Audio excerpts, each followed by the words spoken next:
علیکم، یہ عادت معدود پر ہماری چوتھی ویڈیو ہے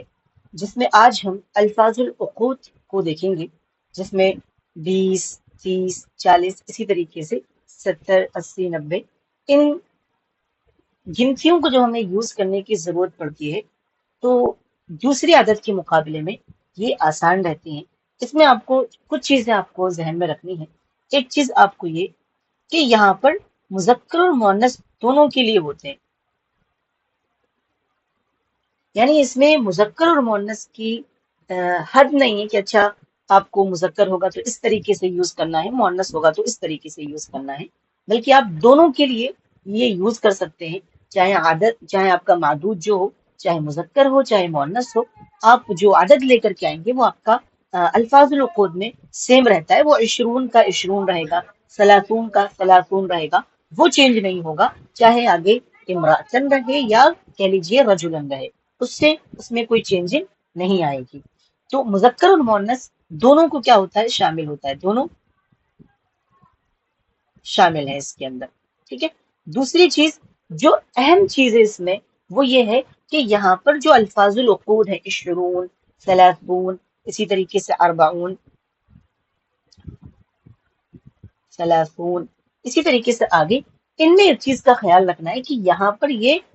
11 سے لے کر کے 19 تک کی طرح ان کا معاملہ نہیں ہے کہ مبنی علی الفتح ہوں، بلکہ ان کو یہ معرب ہیں اور ان کو جمع مذکر سالم کا اعراب دیا جاتا ہے، جمع مذکر سالم کا اعراب دیا جاتا ہے حالت رفع میں واو نون کے ساتھ اور نصب و جر میں یا نون کے ساتھ، ٹھیک ہے۔ جیسے 20 رہے گا حالت رفع میں، اور نصب و جر میں کیا ہو جائیں گے؟ یہ 20 سے کیا ہو جائے گا؟ یہ 20 ہو جائے گا، اور 30 سے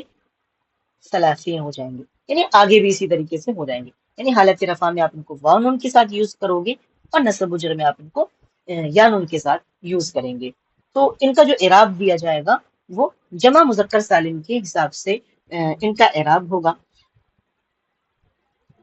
اگر آپ کو ایسی صورت میں ان کا استعمال کرنا ہے تو کافی آسان ہے۔ میں نے آپ کو بتایا کہ اس میں کوئی حد نہیں ہے کہ مذکر کے حساب سے یا مؤنث کے حساب سے آپ کو اگر یوز کرنا ہے کہ 20 عورتیں، ٹھیک ہے، تو آپ کس طریقے سے یوز کرو گے؟ 20 امرأتن،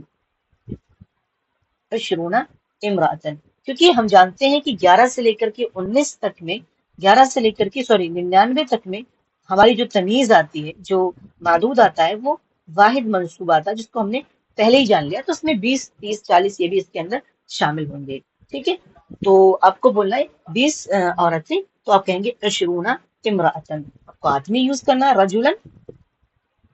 تب بھی یہ 20 رہے گا، اس کے اندر کوئی چیز یا اس کے اندر کوئی تبدیلی نہیں ہوگی، ٹھیک ہے۔ یہ 20 کا 20 رہے گا، لیکن یہ حالت رفع میں ہے، جیسے یہ حالت رفع میں واو ان کے ساتھ آیا ہے، یعنی اگر کہیں پر جیسے کہو گے فی الفصل 20 رجلا، فی الفصل 20 طالبا، فی الفصل 20 طالبة، اس طریقے سے آپ یوز کریں گے۔ جبکہ آپ کو اس طریقے سے اس کے علاوہ حالت نصب و جر میں آپ کو اگر یوز کرنے کی ضرورت پڑے، جیسے آپ کہو گے کہ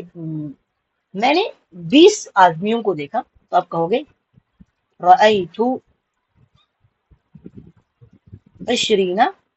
رجلا، تو رجلن سیم رہے گا، تمیز ہم جانتے ہیں 11 سے لے کے 99 تک واحد منصوب، تو یہ رجلن کا رجلن ہی رہے گا۔ البتہ یہ مفعول ہونے کی بنا پر یہ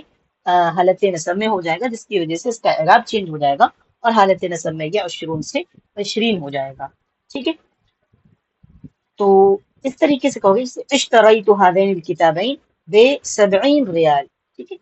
تو آپ کہیں گے ب70 ریالا، ٹھیک ہے، ب70 ریال، اس طریقے سے آپ اس کو یوز کرو گے۔ تو یہ حالت نصب کا ہو گیا۔ اگر حالت جر میں جیسے میں نے کہا اشتریت هذین الکتابین، اب یہاں پر ہے ب70 ریال، ٹھیک ہے، ریالا ب70 ریالا، تو 70 کو دیکھ کر کے اس کا جو معدود جو ہمارا آیا ہے وہ واحد منصوب ہمیشہ کی طرح، جبکہ با حرف جر کے آنے کی وجہ سے یہ جو 70 تھا وہ 70 ہو گیا، تو ب70 ریالا، اس طریقے سے آپ یوز کریں گے۔ یعنی حالت نصب و جر میں یہ کیا ہو جائے گا؟ یہ چینج ہو جائے گا۔ رأیت 20 رجلا، رأیت 30 رجلا، رأیت 30 امرأة، اسی طریقے سے آپ آگے بھی یوز کر سکتے ہیں، یا حالت جر میں آپ کو یوز کرنے کی ضرورت پڑے تو آپ کہیں گے کہ مررت ب20 رجلا، مررت ب40 رجلا، اس طریقے سے آپ یوز کریں گے۔